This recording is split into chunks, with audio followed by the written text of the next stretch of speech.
merci d'être nombreux à assister à cette présentation. Alors, j'ai essayé de rester un peu généraliste parce que c'est un sujet qui est très divers en fait et qui est très discuté aujourd'hui. Donc, je vais vous en présenter un petit peu les grandes lignes de débat, mais surtout vous montrer aussi qu'il est possible parfois de raisonner à partir d'autres comparaisons. On le verra en milieu de conférences notamment.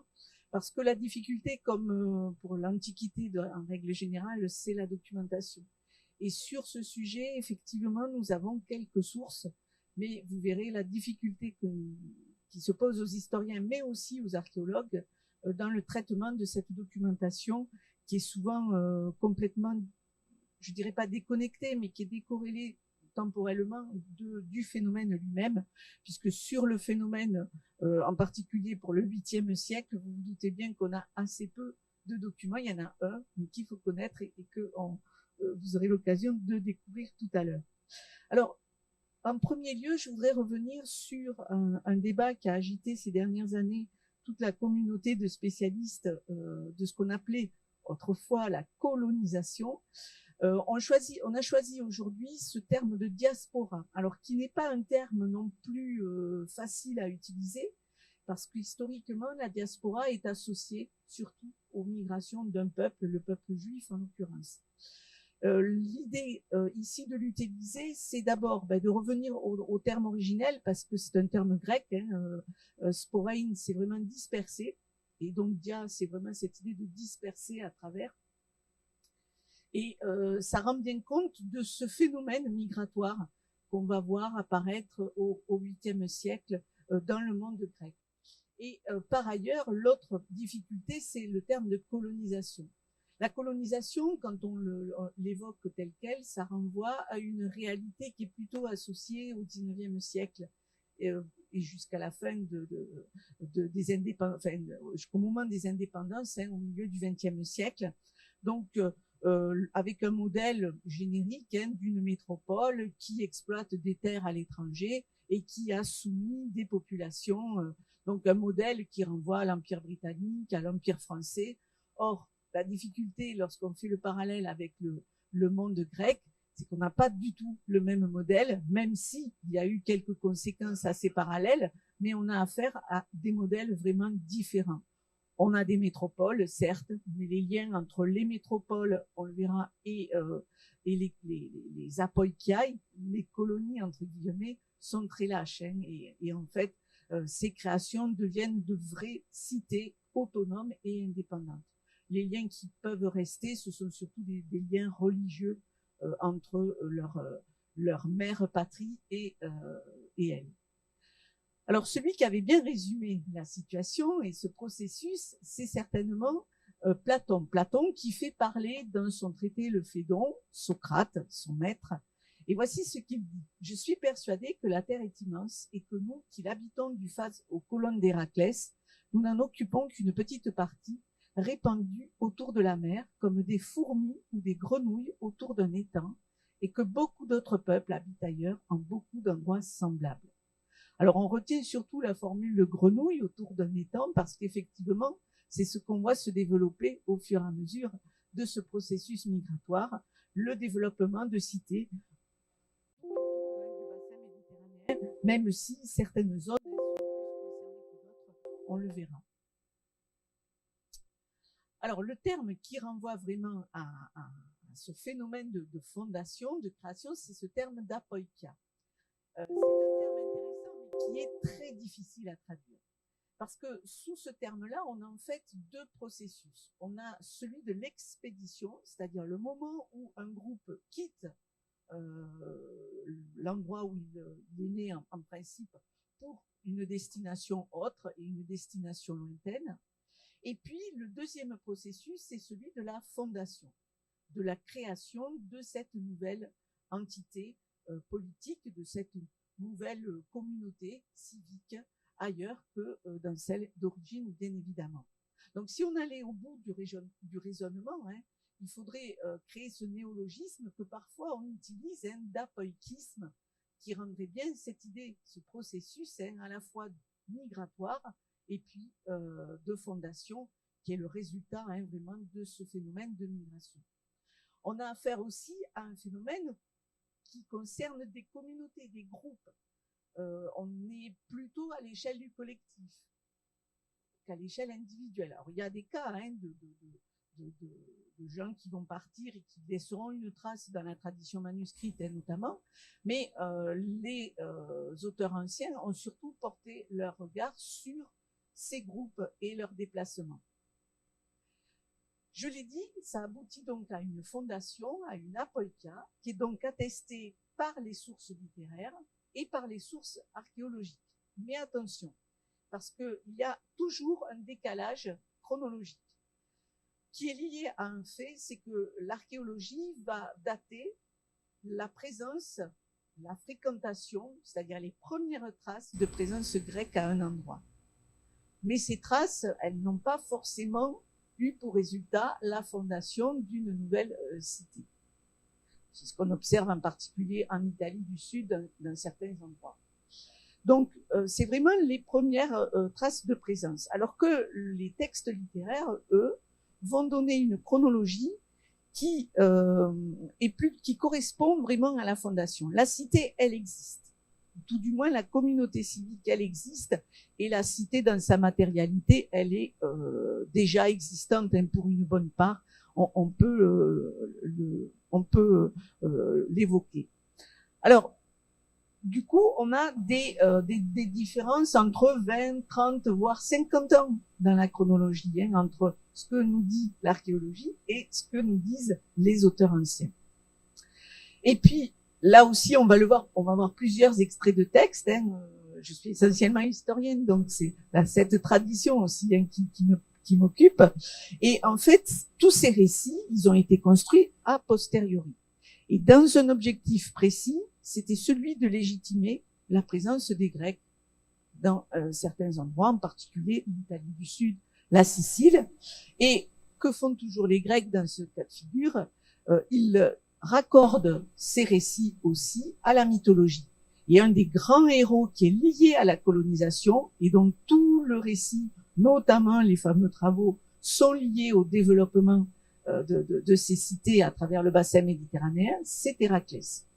Toute la légende autour d'Héraclès, elle s'est nourrie aussi de cette expérience de l'apoïka, de cette expérience de l'apoïkisme.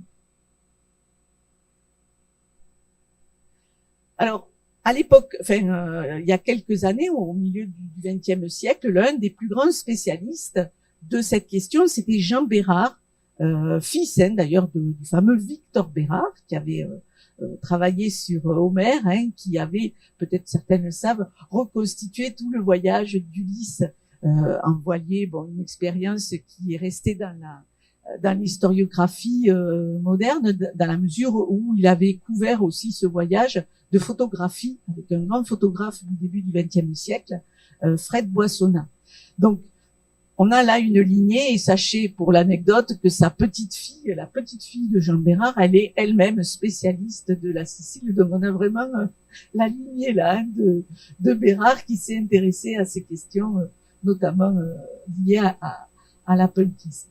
Alors c'est Jean Bérard qui a déterminé deux grandes périodes, en les accolant également à la géographie. Qu'est-ce qui se passe en Méditerranée occidentale sur ces deux phases différentes? La première période, donc grosso modo la première vague migratoire, concerne la Sicile et la Grande Grèce. Et elle se situe, vous voyez, entre le 8e, disons les premières décennies du 8e siècle, jusque vers 675. Donc c'est à peu près un siècle où on voit ces fondations qui concerne donc l'Italie du Sud, ce qu'on appelle la Grande Grèce, ce que les Grecs appelaient la Méga Hélias, et la Sicile. Alors, si on regarde la carte, j'espère que ça va pas être trop flou, donc ça concerne vraiment toute cette portion.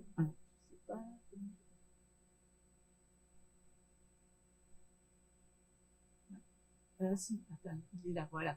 Donc, ça concerne en fait toute cette partie-là, plus précisément la façade orientale de la Sicile. Vous voyez tout le sud de la botte. Hein. Et en fait, le premier établissement, il se situe ici, je vais en reparler, à Pithekus, dans le golfe de Naples. Il faut imaginer que la plupart des voyages qui sont alors faits par les apoikoi, hein, les colons, entre guillemets, vont en fait border, ils vont suivre le Péloponnèse, remonter vers les îles, vers Corfou, et passer pour la plupart par le détroit d'Otrante. Et ensuite, longer les côtes. Et donc, au fur et à mesure de leur avancée et de la disponibilité des terres, ils pouvaient fonder leur propre cité. Donc, il faut voir que jusque vers le milieu, enfin, grosso modo, hein, vers le milieu du 7e siècle, les Grecs, ils arrivent à peu près à ce niveau-là, c'est-à-dire on est vraiment dans la Méditerranée centrale. Ils sont pas seuls à voyager, à commencer aussi à fonder des cités. Il y a les Phéniciens, et les Phéniciens, eux, sont plutôt vers le sud, et le sud de l'Espagne. Faut là aussi rappeler que en réalité, ces longs voyages, on le verra tout à l'heure avec les phocéens, hein, ils sont aussi déterminés par la recherche de métaux. Et les Grecs, mais surtout les Phéniciens avant eux, vont chercher ces métaux au sud de la péninsule ibérique, dans la région de Gadès. Aujourd'hui, on vient chercher de l'argent, de l'or, puisque c'est vraiment un point, un hub, hein, comme on dirait aujourd'hui, de l'arrivée de toutes ces ressources minières en péninsule ibérique. Et c'est la même raison qui déterminera d'ailleurs la première installation dans le golfe de Naples. Ensuite, la deuxième, voilà, c'est bloqué. Voilà, la deuxième vague, ben, elle va concerner encore plus la Méditerranée occidentale, puisque là, c'est la fondation en fait de Marseille en 600. Marseille qui va être pendant quelques décennies hein, la cité la plus à l'ouest, jusqu'à 20 ans plus tard la fondation d'Emporias, même s'il y a des discussions hein, sur la chronologie là aussi. Donc ce qu'il faut comprendre par rapport à la carte que j'ai remise ici, c'est que jusque vers 600, hein, grosso modo, la limite hein, la plus occidentale, elle est dans le golfe de Naples. À partir de 600, c'est Marseille, et puis c'est Emporias. Alors, il y a 3 autres cités qui sont évoquées dans les textes, qui malheureusement n'ont pour l'instant pas été localisées par les archéologues, mais dans tous les cas, que ce soit Emporias ou ces cités-là, elles sont postérieures à la fondation de Marseille. La première hein, fondation en Occident des Phocéens, c'est vraiment Massalia. Donc, une expansion, vous voyez, vers l'ouest. Alors, pourquoi on part? Pourquoi on part à l'époque archaïque? Pourquoi au 8e siècle naît ce mouvement migratoire? Il y a en fait tout un tas de raisons, même si on a longtemps pensé qu'il existait 2 raisons principales. Des raisons commerciales, et on a vu, par exemple, que certaines fondations, comme Marseille, pour ne pas la citer, étaient plutôt des créations à but justement commercial, et puis des fondations qui, elles, étaient plutôt tournées vers l'agriculture. Donc, le manque de terre est déterminant hein, la vocation plutôt agraire de ces colonies. En fait, c'est très compliqué, et même si on regarde dans les textes, on voit bien que les raisons hein, sont souvent diverses. Le premier problème aussi, c'est de savoir quelle est effectivement la première apoikia en Occident. Et là aussi, il y a eu pendant très longtemps un débat qui est aujourd'hui, à mon sens, terminé, c'est sur le statut justement de cet établissement appelé Pithekus, qui est précisément sur la petite île d'Ischia. On est dans le golfe de Naples. J'essaie de le repérer là. Voilà, donc vous avez Capri, hein, pas loin, et puis les Plotida qui sont juste à côté. C'est vraiment, si vous allez dans le golfe de Naples, visiter, faut voir l'île d'Ischia, c'est magnifique, et surtout, faut voir le musée, qui est un des plus jolis musées aussi du secteur. Alors, on a longtemps pensé que Pithekus, c'était un emporium, c'est-à-dire une place de commerce. Une raison à cela, c'est que les Grecs, s'ils s'installent dans cette région-là, c'est parce que plus au nord, nous avons les Étrusques. Les Étrusques qui, à l'époque, sont tellement puissants hein, que leur domination part de la Toscane, un peu plus au nord, et arrive à peu près au niveau du Volturne ici. Ces Étrusques, c'est comme dans le sud de l'Espagne, ils ont des métaux, du plomb, du fer, et les Grecs justement viennent chercher principalement du fer. C'est le cas des premiers habitants de Pithecus, ce qu'on appelle les Chalcidiens et les Érythréens. Alors voilà l'extrait de Strabon. On a très peu de choses sur cette fondation. Quant à l'île de Pithecus, elle a été colonisée par des Érythréens et des Chalcidiens, mais bien que sa fertilité et ses mines d'or les eussent rendus prospères, ils l'abandonnèrent d'abord à la suite de querelles intestines, puis parce que des tremblements de terre et des éruptions de feu mêlés d'eau de mer et d'eau chaude les en chassèrent. Alors, vous voyez là bien la position de Pithecus dans le golfe donc de Naples. Il est très probable qu'ils aient été bousculés par certaines phases éruptives du Vésuve. Il y a eu des études qui montrent que la période a été compliquée, en particulier dans la deuxième moitié du 8e siècle. Donc très vite, ces mêmes colons vont s'installer à Cumes. Alors ça aussi, c'est un argument qui a milité pour dire ben non, Pithecus, c'est juste une place d'échange, et puis la vraie fondation, c'est à Cumes. Autre argument utilisé, c'est que dans le texte, on n'évoque pas de chef d'expédition, donc du coup, on n'a pas affaire à une apoïka. Le problème, c'est que l'archéologie va montrer autre chose, et ce sont des découvertes des années 2000 pour certaines d'entre elles. On a retrouvé en particulier dans la nécropole beaucoup de mobilier non grec, en particulier des fibules, vous voyez, d'origine italique, gréco-orientale, qui montrent donc que cette communauté sur place à Pithecus était beaucoup plus mélangée. Elle était mixte, elle n'était pas composée uniquement de Grecs. Ça pose aussi un autre problème auquel je ferai allusion tout à l'heure, c'est celui des femmes. Est-ce que dans ces établissements, on a des femmes grecques dès le départ? C'est pas sûr. Enfin, il y a tout un ensemble d'éléments qui montrent une fréquentation extérieure de cet endroit, plus qu'une fréquentation d'ailleurs, une présence, puisque ces gens, ils ont été inhumés à Pithecus même. Et puis alors, d'autres arguments déterminants, c'est le fait qu'on a retrouvé sur place des centres sidérurgiques, en fait, les endroits où on travaillait les métaux, en particulier le fer, mais aussi l'or. Donc, c'est le fameux complexe de Mazzola. Et alors, l'argument définitif, c'est le fait qu'on a montré, enfin, les archéologues ont montré qu'il y avait eu exploitation de la terre dès le début, dès le moment où ils se sont installés. Et là, bon, clairement, on est dans un modèle d'apoïka et pas dans un modèle d'emporion. Donc il y a tout un tas d'indices qui vont dans ce sens, aussi bien la céramique que les meules, la découverte de meules, la découverte aussi de cabanes, enfin de tout un tas d'habitations qui étaient destinées aussi à quadriller toute l'île et à la mettre progressivement en culture. Et alors ça, c'est un des rares documents qu'on ait de cette époque-là, c'est la fameuse coupe de Nestor, qui est justement conservée au musée d'Ischia, qui est un remarquable petit objet. C'est vraiment tout petit, c'est une coupe qui n'est pas plus grande que ça. Et dessus a été incisée une inscription qui renvoie à des vers homériques. Alors le problème, c'est que cette coupe, elle a été trouvée donc en milieu funéraire, elle a été trouvée dans la tombe d'un jeune garçon. Et ça pose évidemment des problèmes d'interprétation parce que, vu l'âge du défunt, on doute fort qu'il ait participé à des activités telles que le banquet.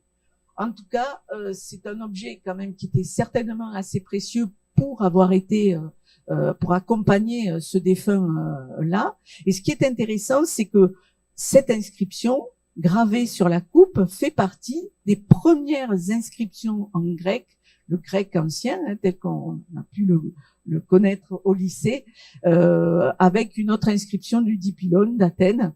Mais c'est vraiment les premiers témoignages écrits que l'on ait sur cette période archaïque. Ce qui montre que ils ont cette culture grecque et qui l'ont aussi emmenée avec eux, que ce soit les récits homériques qui vont commencer eux aussi à se fixer à partir du 8e, 7e et puis être mis par écrit un peu plus tard au 6e siècle. Donc toute cette culture est aussi transportée par bateau avec ces apoikoi. Alors, aux origines de ce phénomène diasporique, on a des métropoles. Mais, et c'est la grande surprise quand on regarde le sujet de près, on a finalement assez peu de cités. On a assez peu de cités parce que beaucoup ont donné naissance à plusieurs apoikai. Je vous montre le tableau.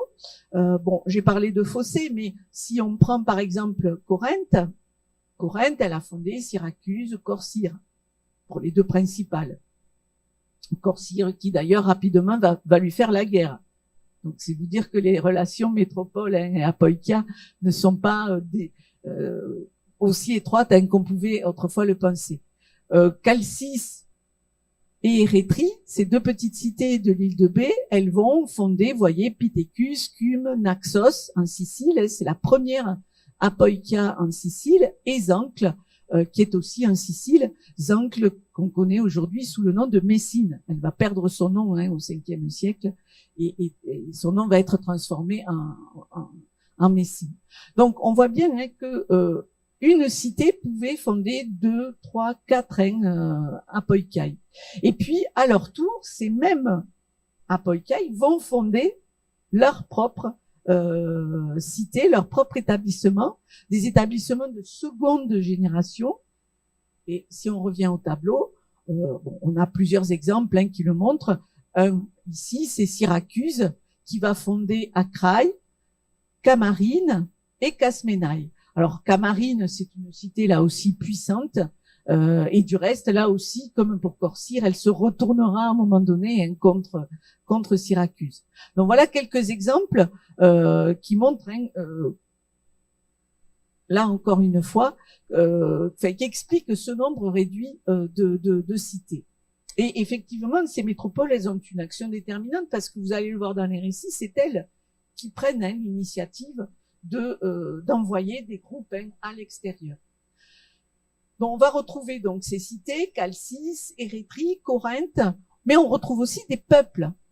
C'est pas forcément des poleis, des cités qui sont à l'origine de ces fondations. On a les Achéens, par exemple, qui vont fonder Sybaris en Italie du Sud, les Messéniens. Après, on a d'autres cités. Sparte ne sera, elle, la métropole que d'une seule colonie, Tarente, la puissante Tarente d'Italie du Sud. Et on aura il y a d'autres exemples, bien que j'ai pas détaillé ici, mais d'autres cités importantes aussi d'Asie mineure, comme Colophon, Samos et évidemment Phocée. Donc, on voit se développer ici les premières. J'essaie de l'avoir ici. Donc, Naxos, vous voyez, première cité fondée ici par ces Chalcidiens, enfin ces Eubéens, Chalcis et Érétrie. Donc, première cité fondée en Sicile. Alors, c'est tellement vrai que les textes nous expliquent qu'à Naxos, il y avait un autel consacré à Apollon archégète, c'est-à-dire l'Apollon fondateur, et Apollon est associé vraiment à ce processus migratoire. Et les ambassadeurs de toutes les cités de Sicile, de toutes les cités grecques, lorsqu'ils devaient partir en Grèce ou en Asie mineure, passaient par Naxos pour sacrifier à Apollon avant d'entamer leur voyage. Et ils ancrent donc sur le détroit de Messine, Zancle et Reggio Calabre, qui vont, je dirais, contrôler en fait le détroit pendant des décennies. Ils vont s'enrichir confortablement parce que vous devinez bien que quand on contrôle des points stratégiques comme ça, on fait payer forcément une taxe. Alors, là, ça ne va plus passer, ça y est, c'est bon.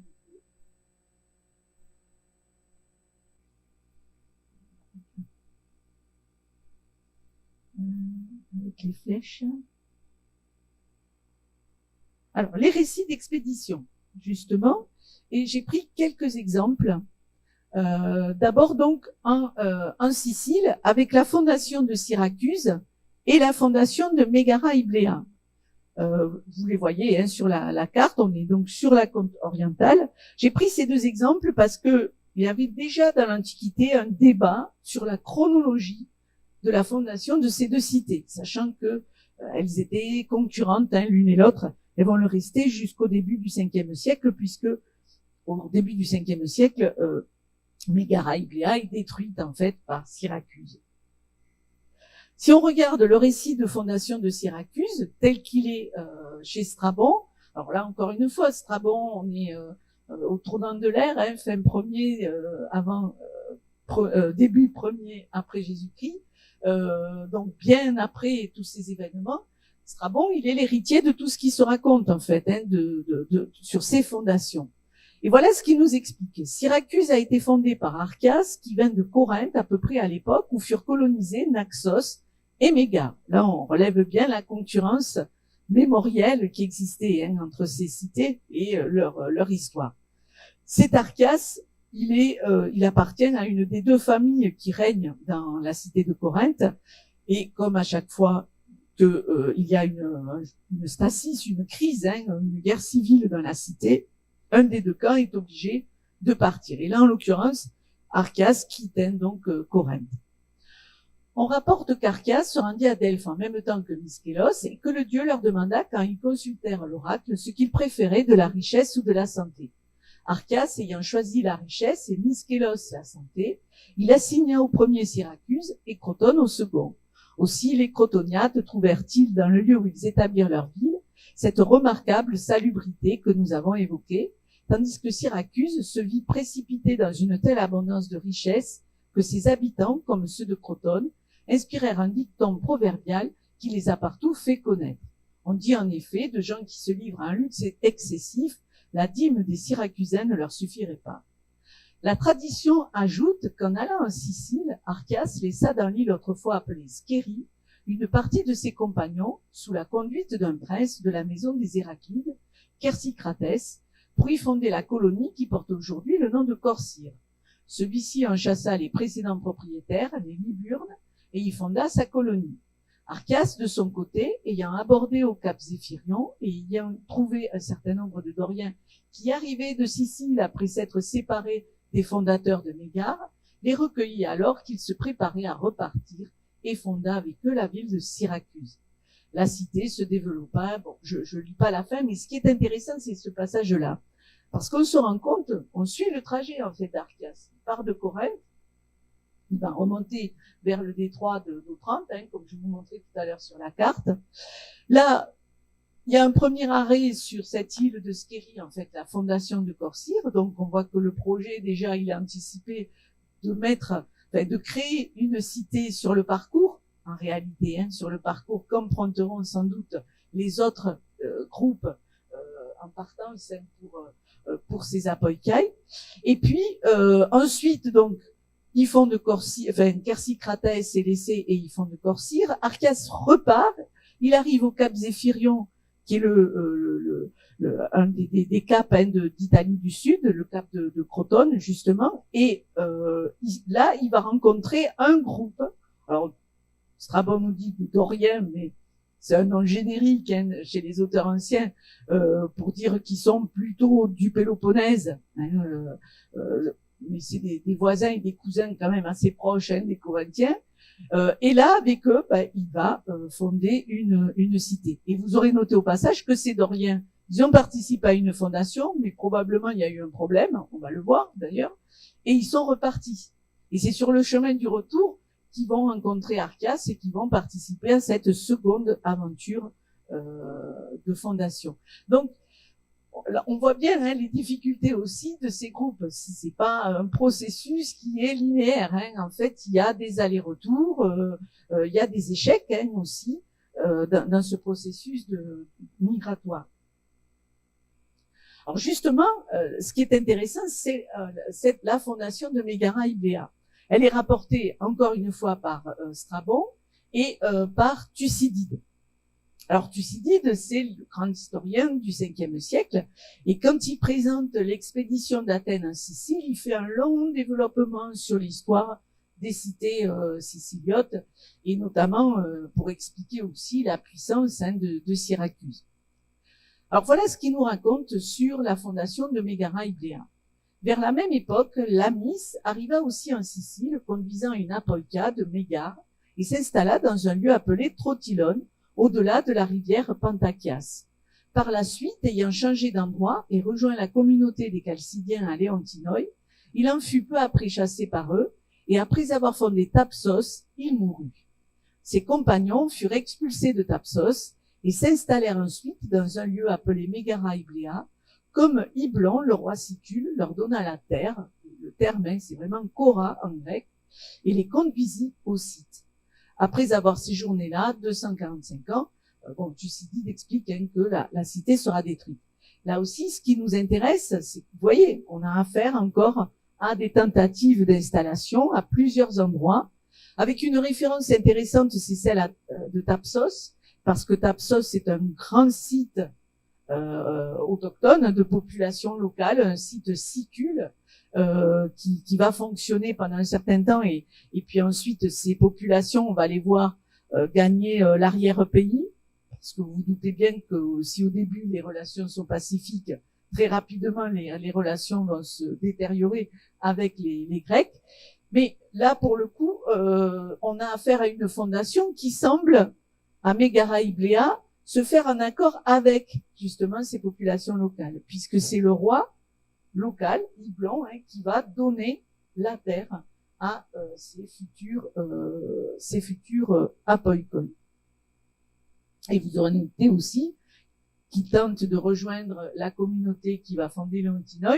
Ça se passe mal, donc ils repartent, et finalement Lamis, qui est le chef de l'expédition et normalement qui devrait être le fondateur, il meurt au cours de leur périple. On voit aussi la même chose. Il y a d'autres traditions, d'autres textes qui suivent la tradition de Thucydide, mais chez Strabon, on a aussi une autre tradition. Alors, je vais juste lire à partir de Éphore. Éphore affirme que ces deux villes furent les premières fondations grecques en Sicile, donc Naxos, Mégare. 10 générations après la guerre de Troie, car par crainte des pirates tyrrhéniens, donc des Étrusques, et de la cruauté des barbares installés dans l'île, les Grecs n'avaient jusque-là pas même osé s'y aventurer pour y faire du commerce. Enfin, l'Athénien Théoclès, poussé par les vents jusqu'en Sicile, aurait constaté l'extrême faiblesse numérique des populations indigènes et l'excellence du sol. Revenu à Athènes, il n'aurait pas réussi à convaincre ses compatriotes et aurait alors recruté pour son second voyage un fort parti de Chalcidiens de baie, quelques Ioniens et même des Doriens venus pour la plupart de Mégare. Les Chalcidiens fondèrent Naxos et les Doriens Mégare, qui s'appelait auparavant Ibla. Alors, là, on a une toute autre version qui associe une des cités qui n'a pas participé, et c'est là que c'est intéressant, au processus migratoire de cette période, c'est Athènes. Athènes n'a pas fondé de colonie d'apoïkai durant cette période. Elle va en fonder une au 5e siècle, mais bien après, et une colonie, ce qu'elle appellera une apoïka panhellénique. Donc c'est un tout autre projet que ce qu'on voit ici. Alors pourquoi il est associé cet Athénien? Parce que ce sont les enjeux mémoriels entre ces cités, en fait. Et là, on a en réalité la tradition mégarienne, c'est-à-dire Mégara Ibléa a disparu, et dans la mémoire collective, on a fabriqué un discours qui discrédite au fond la version qu'on avait avec Thucydide, à savoir une fondation purement dorienne, purement mégarienne. Donc tout ça pour vous dire que tous ces récits aussi, ils sont là pour ils entrent dans cette construction de mémoire et de concurrence entre cités, concurrence qui vont naître très vite en fait entre toutes ces cités grecques. Alors, je parlais là du Cap Zéphirion, vous voyez Crotone, ici, là ça marche, voilà, la fondation avec Myskélos, et donc Syracuse, ici. Autre fondation, et là aussi c'est pour vous montrer les différentes raisons qui ont pu amener à des fondations particulières, c'est Région, qui a été fondée elle aussi donc, par les Chalcidiens, dont on raconte qu'ils avaient été prélevés sur leur nation à raison d'1 sur 10 à cause d'une disette. Donc là, clairement, on voit bien que la raison, elle n'est pas politique, elle est vraiment économique, et que c'est le manque de terre qui a poussé les Chalcidiens à faire ce choix. C'est une dîme, mais appliquée à la population. Donc, sur le conseil d'un oracle, pour être voués à Apollon, et que par la suite, ils quittèrent Delphes et vinrent s'installer à cet endroit, avec d'autres compatriotes enrôlés au passage. Et là, on cite à nouveau toutes les traditions. Ça, c'est Strabon, pour ça, c'est un auteur remarquable, parce qu'il donne toujours l'origine de ces sources. Et là, il va nous expliquer que, au dire d'Antiochos, cependant, ces Chalcidiens auraient été appelés là par des habitants de Zancle, qui leur aurait adjoint, en qualité de chef de la colonie, un certain Antimnestos. Et vous voyez, il y a des exilés messéniens, bon, tout un mélange, ces groupes, c'est pas des groupes homogènes, en fait. Il y a tout un mélange de groupes qui choisissent un destin commun à un moment de leur pérégrination. Alors, on a dans ces récits des noms de fondateurs. On a parlé de Syracuse, Archias, Myskélos pour Crotone, Lamis pour Mégara Ibléa, mais Lamis, point d'interrogation, puisque il n'est pas véritablement fondateur, il est le chef seulement de l'expédition. On a les noms pour Gela, pour Tarente, etc. Et ces noms, on les a cherchés aussi du point de vue archéologique.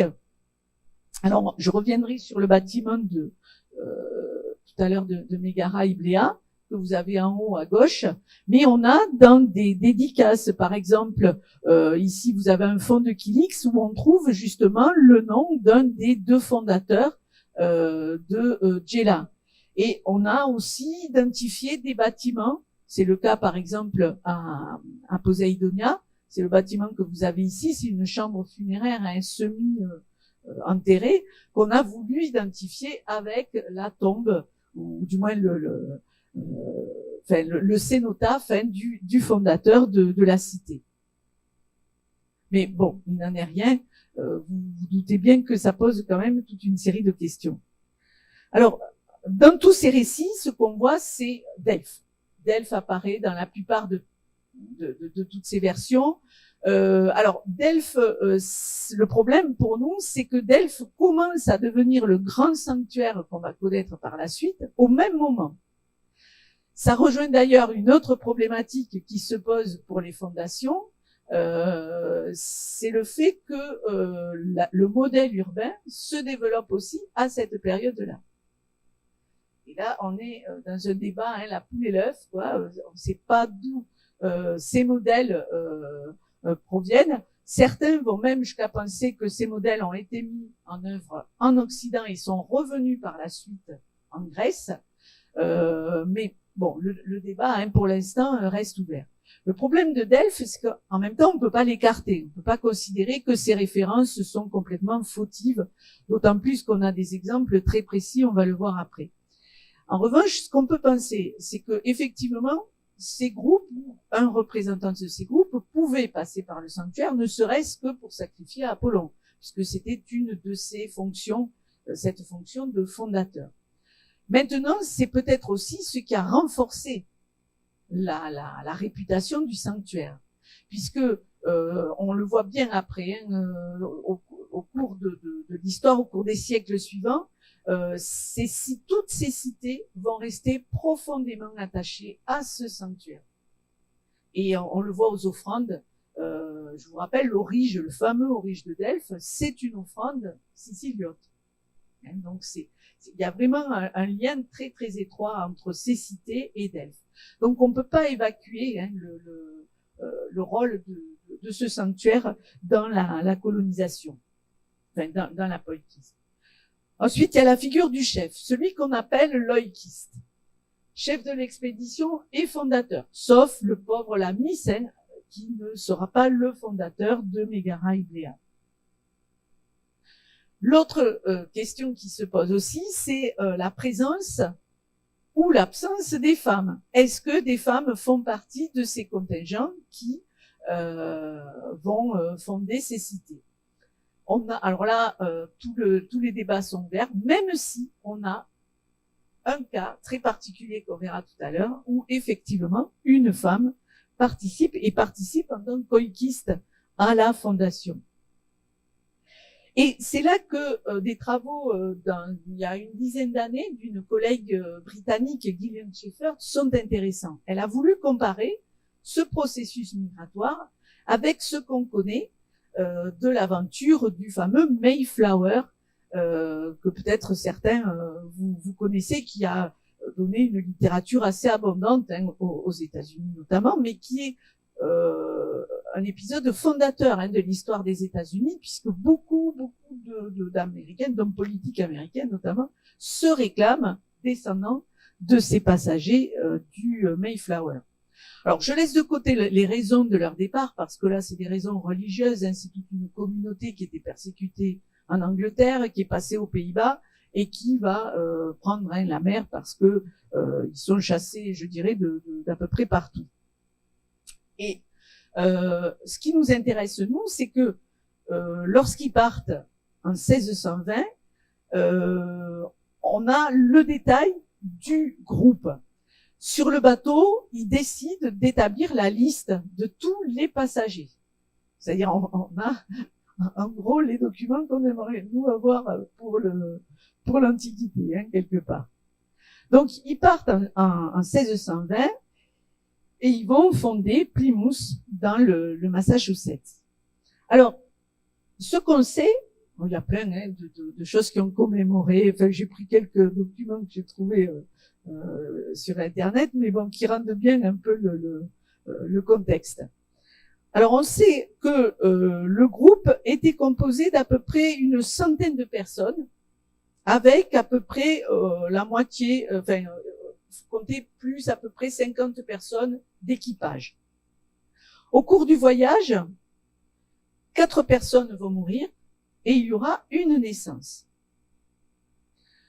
Ils partent des Pays-Bas, hein, ils quittent l'Europe, hein, des Pays-Bas. Et ils vont arriver donc à l'automne, à peu près dans le Massachusetts. Vous voyez que ils perdent assez peu de personnes, finalement, hein, dans le bateau. Mais le premier hiver, ils sont décimés par la maladie. Et en fait, c'est la moitié du groupe qui meurt. Donc, il ne reste plus que à peu près 60-70 personnes. Malgré cela, ce petit groupe va survivre. Alors, c'est un groupe où on a des hommes, des femmes et des enfants. Est-ce qu'on avait la même composition pour nos groupes de colons? Bon, c'est difficile à dire. Ceci dit, ça donne une idée quand même des difficultés que pouvaient rencontrer nos apoikoi. À la différence quand même que si les difficultés sanitaires étaient probablement assez proches, c'est-à-dire le contact, bon, d'abord, hein, il passe par ces échanges de maladies, hein, et ça, on sait à quel point ça a pu avoir une incidence.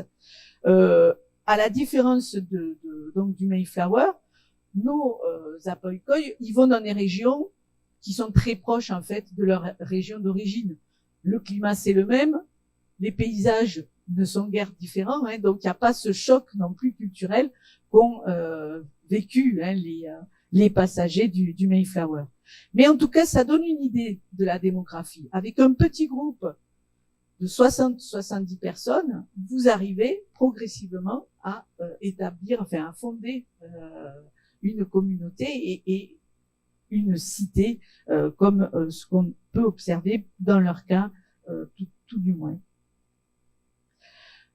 Alors, une de ces fondations aussi, alors je vais passer assez vite, mais on a 2 versions de la fondation de Tarente. Tarente, hein, cette grande cité que vous avez donc dans le creux hein, de la botte.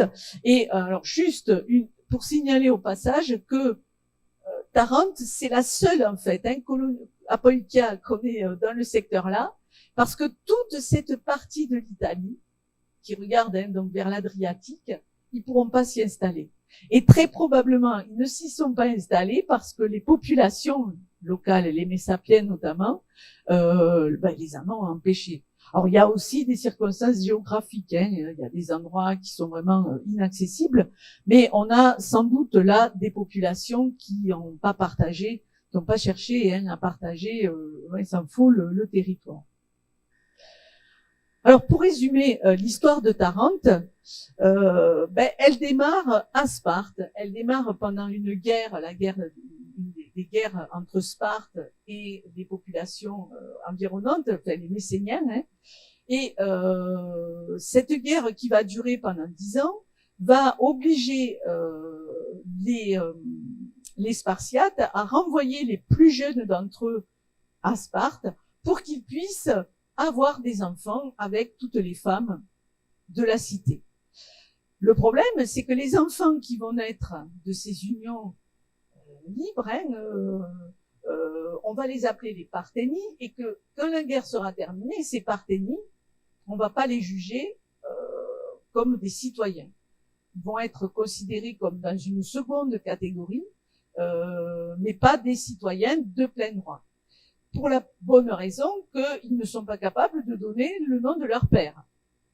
Et ça mettait évidemment en cause hein, la légitimité de ces enfants.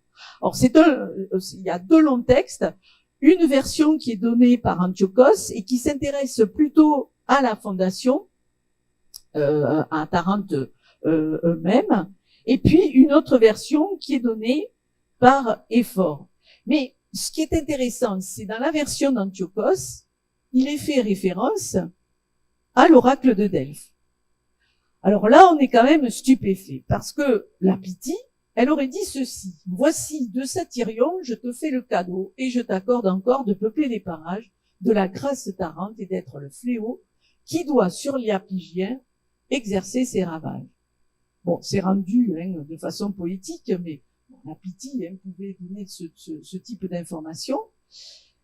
Ce qui a intéressé, ce qui interpelle hein, aujourd'hui encore les archéologues, c'est qu'on a effectivement un lieu qui a ce nom de Satyrion.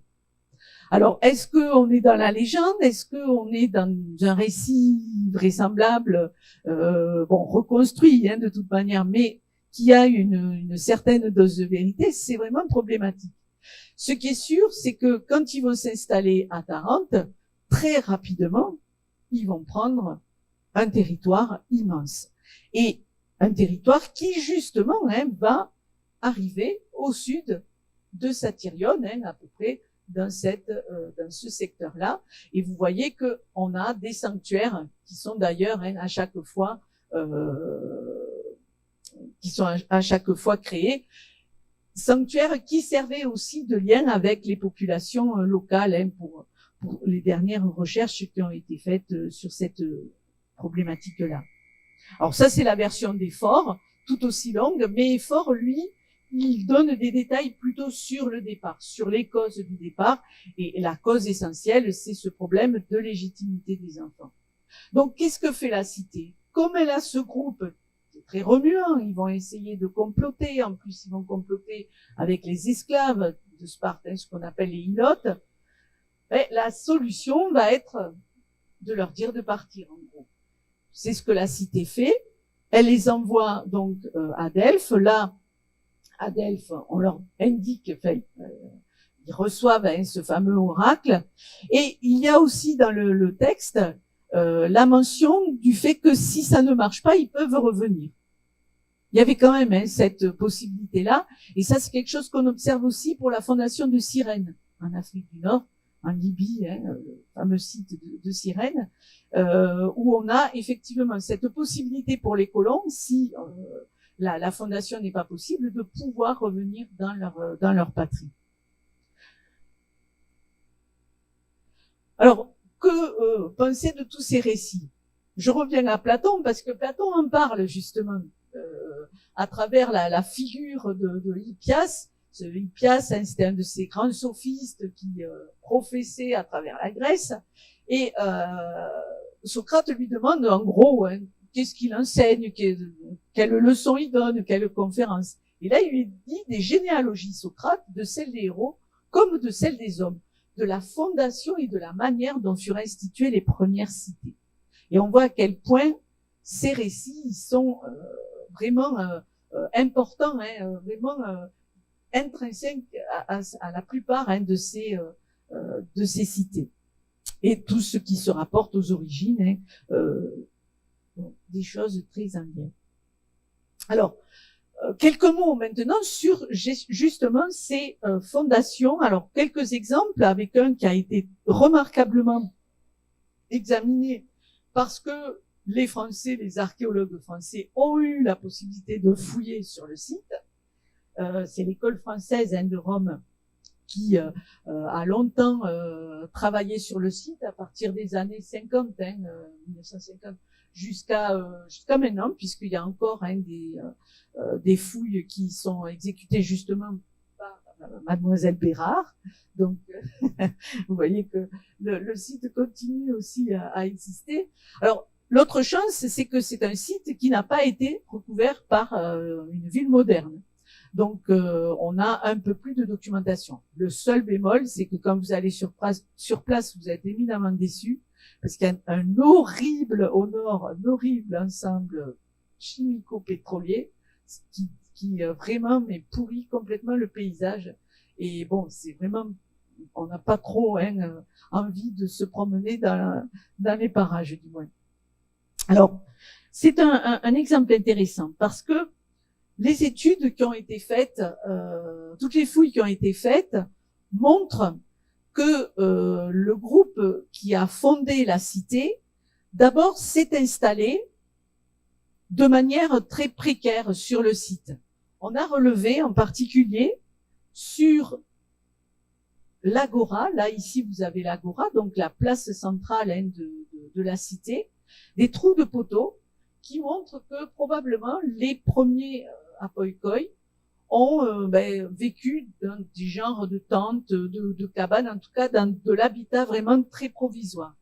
Et ce qui est intéressant, c'est que ces trous ont été conservés d'une certaine manière et donc redécouverts hein, au moment des fouilles. Du reste, c'est à cet endroit que vous avez ce fameux petit bâtiment que je vous montrais tout à l'heure, ce qu'on appelle un néroon, c'est-à-dire ce petit bâtiment où on venait pratiquer des cultes et qu'on a associé justement au fondateur. Bon, maintenant c'est très discuté, bon, je rentre pas dans le détail. Ce qui est très intéressant, c'est le plan général. Parce que ce qu'ont montré Henri Trézini, en particulier, et Michel Gras, qui ont fait les dernières publications sur la ville et l'organisation de la ville, c'est que ces groupes, ils ont amené avec eux des géomètres, des architectes.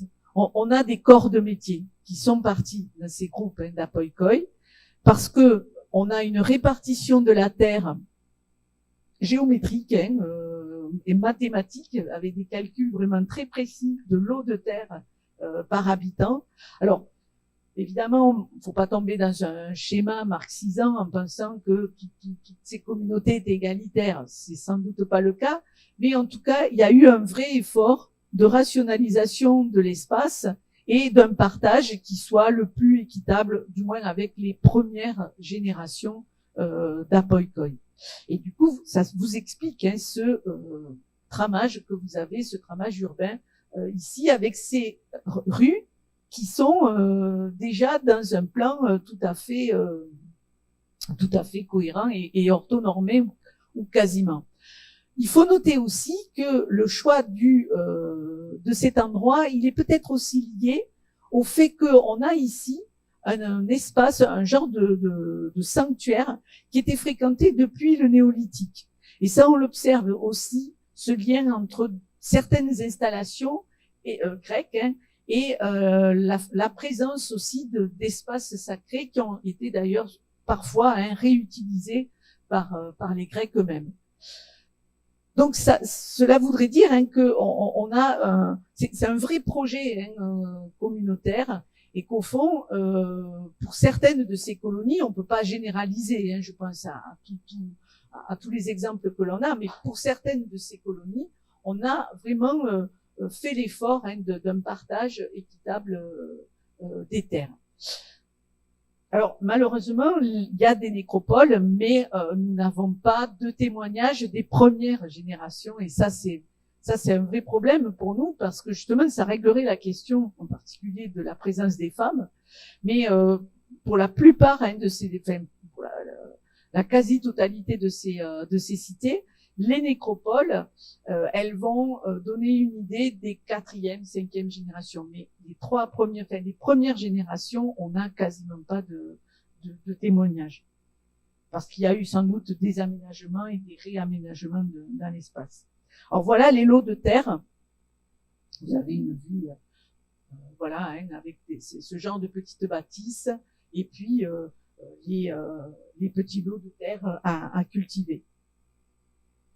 Alors Syracuse, là, on est dans un modèle différent dans la mesure où on a très peu d'informations, puisque à Syracuse, on a malheureusement la ville, enfin malheureusement, heureusement, parce que c'est quand même très très beau, la ville qui est sur l'ancienne installation. Ce qu'on sait, c'est que les colons, ils se sont installés ici. Ça, c'est ce qu'on appelle l'île d'Ortigie. En fait, il faut imaginer que on avait ce petit îlot, et puis la terre, hein, l'arrière-pays ici. Ils vont aménager d'ailleurs très vite un genre de rampe hein, pour relier l'île d'Ortigie et l'autre côté du point de côte. Sur cette île, ils vont s'installer parce qu'ils cherchent en premier lieu de l'eau douce. C'est vraiment un facteur déterminant, et ça on le voit aussi à Mégara-Ibléa. Il y a des puits partout, des puits d'eau douce. C'est vraiment le premier critère hein, d'installation, d'établissement des colons. Alors on n'a plus rien aujourd'hui, hein, on n'a vraiment quasiment aucun témoignage de la phase archaïque pour Syracuse, puisque tout est recouvert aujourd'hui par la ville moderne. Le témoignage qui est le plus je dirais explicite, c'est la fameuse fontaine d'Arétuse, parce que on peut penser que ça a été le point déterminant hein, justement de l'établissement.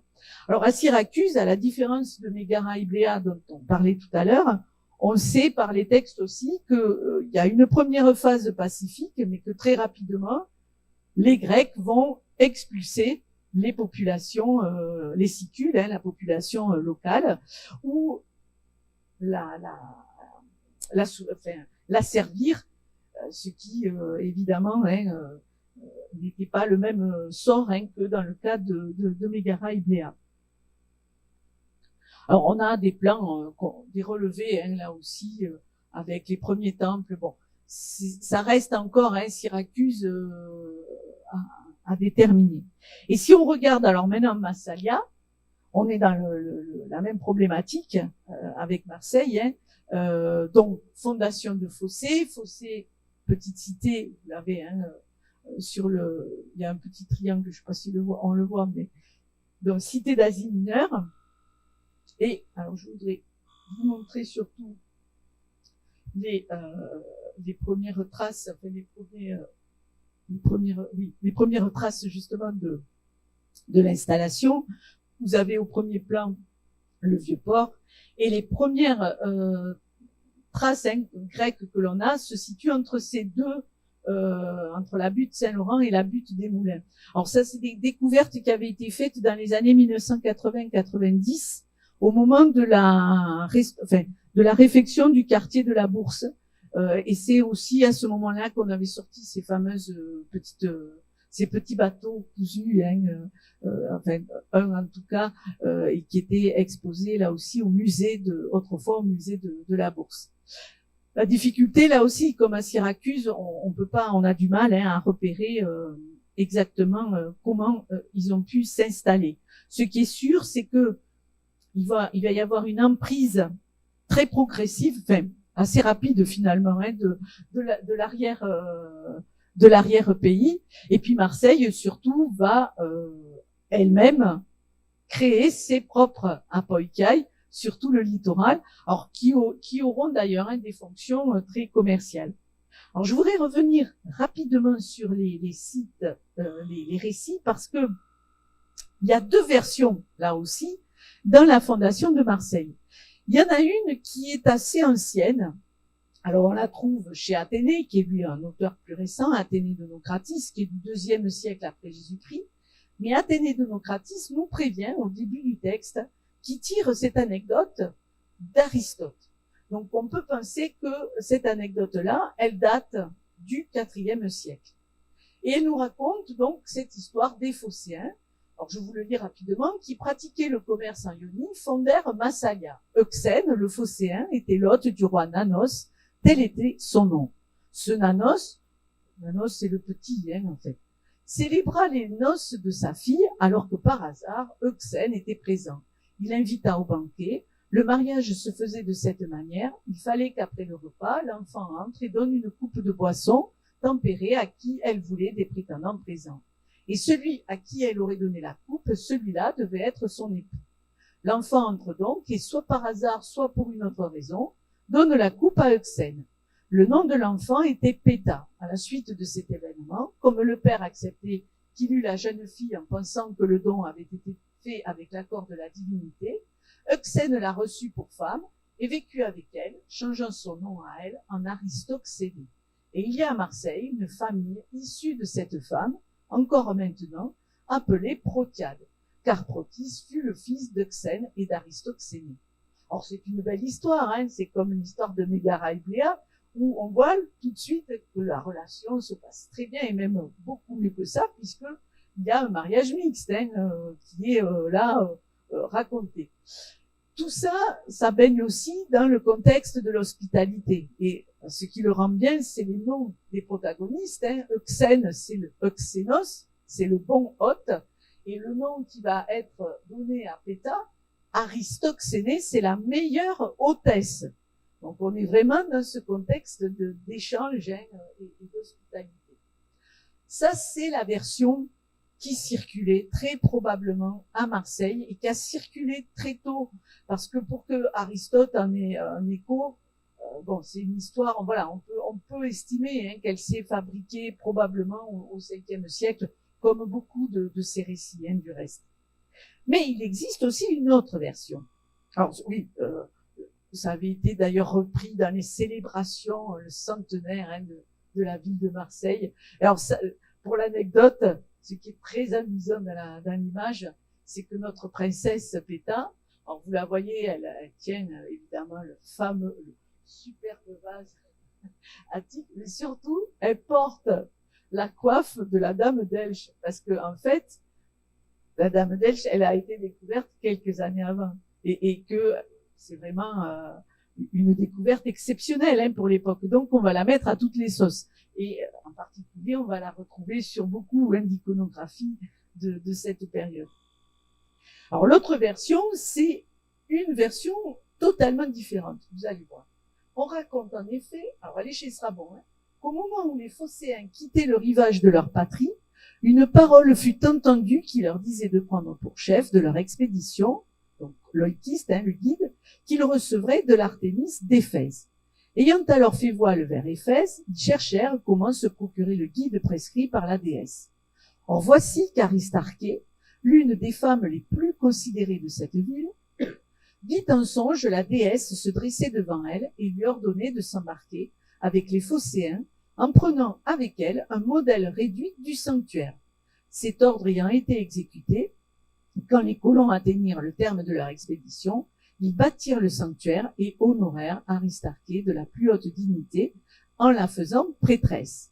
Dans toutes les colonies de Massalia, on vénère Artémis par-dessus toute autre divinité et on conserve à son idole la même attitude et à son culte les mêmes rites que dans la métropole. Là, clairement, le récit, il n'est pas marseillais, il est d'Éphèse, en fait.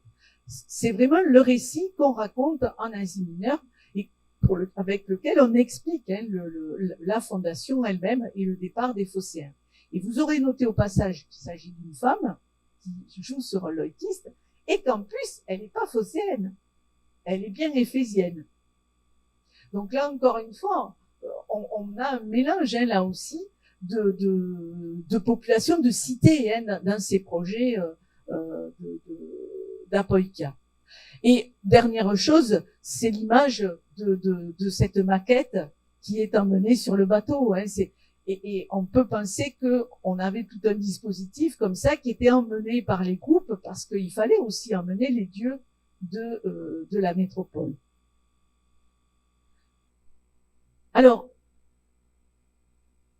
ces Phocéens, donc, ils vont fonder Marseille, Emporias, et surtout, ils vont connaître un destin assez particulier. Je voudrais terminer par ça, parce que souvent, bon, enfin là, je vous ai montré des réussites au fond. Ça fonctionne, le groupe part, il trouve un endroit où s'installer, même s'il y a des frictions avec les populations locales, les cités arrivent à survivre et à s'établir. Les Phocéens, ils ont un parcours un peu compliqué. D'autant plus compliqué que ce sont les grands voyageurs, en fait, parmi les Grecs. Et on a un très beau texte d'Hérodote que j'essaie d'étudier un peu plus précisément, qui raconte justement leur pérégrination. Et ce qui est intéressant, c'est que Hérodote lui-même, c'est un grand voyageur. Et d'ailleurs, Hérodote va mourir en Italie du Sud. Il va mourir à Tourioi. Et c'est pour ça qu'il a aussi, on peut lui faire confiance dans la mesure où il a collecté quand même des récits qui circulaient en Italie du Sud en tout cas, et qu'il en a donné témoignage dans son œuvre. Et il nous dit, vous voyez, d'entrée que ce sont les Phocéens qui sont les plus grands voyageurs. Furent les premiers des Grecs à faire de longs voyages en mer, et ils découvrirent l'Adriatique, la Tyrrhénie, l'Ibérie et Tartessos. Tartessos, Gadès, comme les Phéniciens, ce seraient eux qui les premiers seraient partis vers Tartessos pour le ravitaillement, justement, en métaux. Alors, il y a l'histoire d'Argantonios, ce roi légendaire de Tartessos, qui leur donne de quoi construire le rempart. Mais ce qui nous intéresse, c'est la suite. Donc, je démarre au deuxième paragraphe. Donc, voilà comment les Phocéens construisirent leur rempart. Harpage fit marcher son armée contre leur ville et l'assiégea, mais il fit savoir aux habitants qu'ils s'estimeraient satisfaits s'ils consentaient à abattre un seul morceau de leur rempart et à consacrer à son roi un seul édifice. Les Phocéens, indignés à l'idée d'être esclaves, déclarèrent qu'ils voulaient un jour pour délibérer et lui rendraient ensuite leur réponse. Pendant leur délibération, ils lui demandaient d'éloigner son armée de leur mur. Harpage répondit qu'il n'ignorait pas leur dessein, mais les laissait néanmoins libres de délibérer. Pendant qu'il tenait ses troupes éloignées de leur mur, les Phocéens mirent à la mer leurs navires à 50 rames et embarquèrent leurs femmes, leurs enfants et tous leurs biens mobiliers avec les statues des temples et les autres offrandes, sauf ce qui était bronze, marbre ou peinture. Tout le reste fut chargé sur les navires. Puis ils s'embarquèrent eux-mêmes et s'en allèrent à Chios, et les Perses prirent Phocée déserte. Alors ça, c'est très intéressant, parce que là, on voit, effectivement, un projet de départ, mais qui est quand même un projet d'exil, parce qu'il vit de la cité. Et tout le monde s'en va. Et s'en va avec les biens. On prend tout ce qui peut être amené dans les navires, pas ce qui est le plus lourd, et puis ce qu'on peut pas déceler, mais on embarque tout le reste. Leur aventure continue. Ils arrivent à Chios, donc, et là, ils voulurent racheter les îles qu'on appelle les Oïnous, aux gens de Chios qui refusèrent de les leur vendre. Ils craignaient qu'ils en fissent un marché, qui détournerait tout le trafic de leur ville. Les Phocéens s'en allèrent donc à Kurnos, où 20 ans auparavant, sur l'ordre d'un oracle, ils avaient acquis une ville du nom d'Alalia, car Argantonios était déjà mort à cette date. Kurnos, c'est la Corse. Et Alalia, c'est Aléria. En route pour Kurnos, ils passèrent d'abord par Phocée, où ils massacrèrent la garnison perse qu'Harpage avait installée dans la ville. Après quoi, ils prononcèrent des imprécations terribles contre ceux qui abandonneraient l'expédition. Et même, ils jetèrent dans la mer une masse de fer incandescente et jurèrent de ne pas revenir à Phocée avant que ce fer ne fût remonté à la surface. Cependant, à leur départ pour Kurnos, plus de la moitié des citoyens saisis de douleur et de regret à la pensée de quitter leur ville et le paysage familier de leur patrie, se parjurèrent et revinrent à Phocée. Les autres, fidèles à leur serment, quittèrent les îles Oïnous et prirent le large. Alors, vous voyez qu'ils s'exilent, ils essaient de trouver un endroit où ils puissent continuer leur activité, principalement le commerce, mais ils en sont plus ou moins chassés par les gens de Chios qui les redoutent parce que ils sont trop bons en commerce, ils sont quand même assez terribles, les Phocéens. Donc, ils reviennent dans leur cité, il y a ces implications. Bon, après, on est dans la légende, mais quelque part, ça raconte aussi quelque chose des serments qui sont faits par ces petites communautés de déracinés, finalement. Et puis, vous voyez qu'au fond, c'est un petit groupe qui, lui, s'en va et qui va arriver justement en Corse. Arrivés là, donc, ils vécurent pendant 5 ans à côté des premiers colons et construisirent des sanctuaires. Or, ils attaquaient et pillaient tous leurs voisins. Aussi, les Tyréniens, dont les Étrusques et les Carthaginois, s'entendirent-ils pour marcher contre eux, avec chacun 60 vaisseaux. Les Phocéens armèrent également leurs navires, au nombre de 60, et rencontrèrent leurs adversaires dans la mer qu'on appelle le détroit de Sardaigne. La bataille navale se termina pour les Phocéens par une victoire à la Cadméenne, car ils perdirent 40 de leurs navires et les autres furent mis hors de service, leurs éperons étant faussés. Ils revinrent sur Alalia, embarquèrent les enfants et les femmes, et tout ce qui put tenir de leurs biens sur les navires, puis quittèrent Kurnos et firent voile vers Rhégion. Donc, si on suit bien Hérodote, ils quittent la Corse et ils retournent, en fait, vers Phocée, puisqu'ils ont tous été expulsés par les Carthaginois et les Tyréniens. Sachez que, quand même, cette bataille, elle pose problème. Comme la victoire à la Pyrrhus, il y a des formules comme ça dans l'Antiquité, on est incapable de comprendre ce que ça signifie. Victoire à la Cadméenne, ça reste assez nébuleux.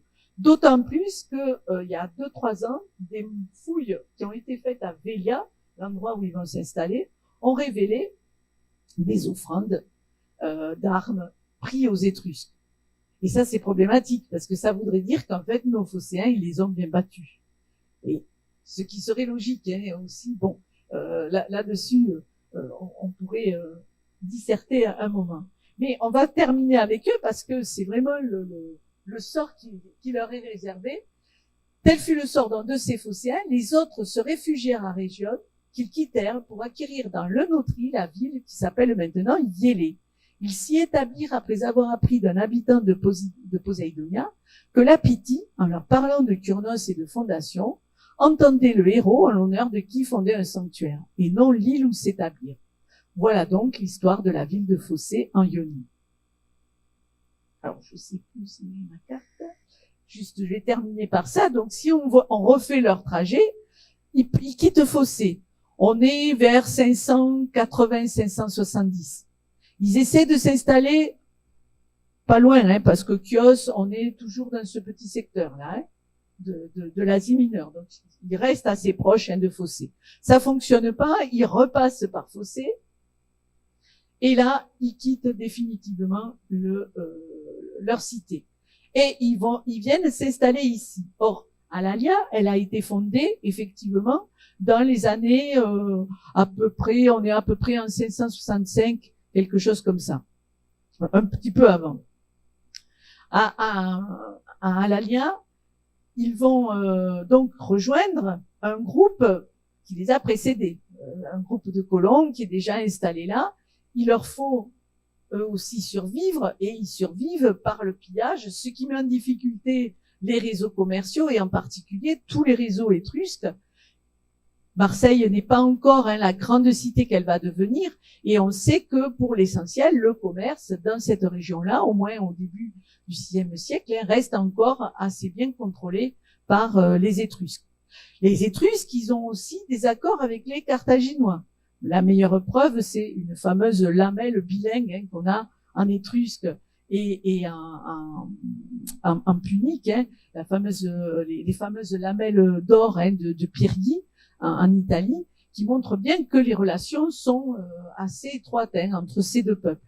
Donc, il y a la guerre et finalement, nos Phocéens quittent Alalia.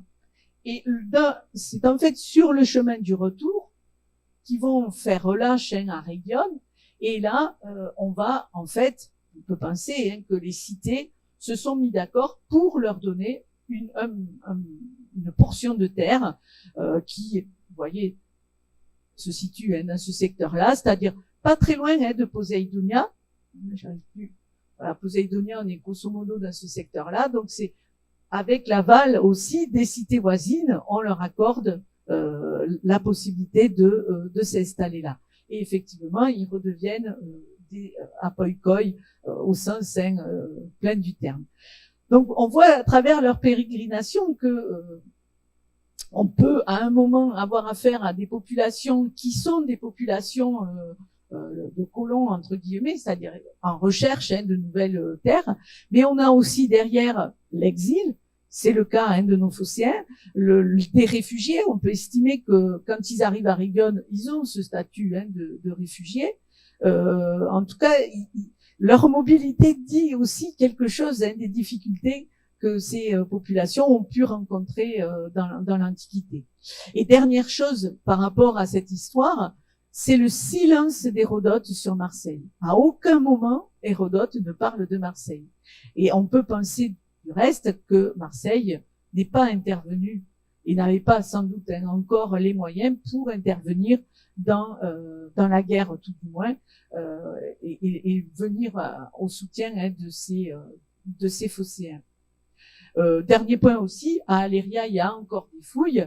On est au niveau étrusque aujourd'hui. Espérons que on arrivera à déterminer les niveaux justement phocéens. Bon, c'est un espoir qu'on peut avoir, mais ils sortent des choses vraiment là encore une fois très intéressantes.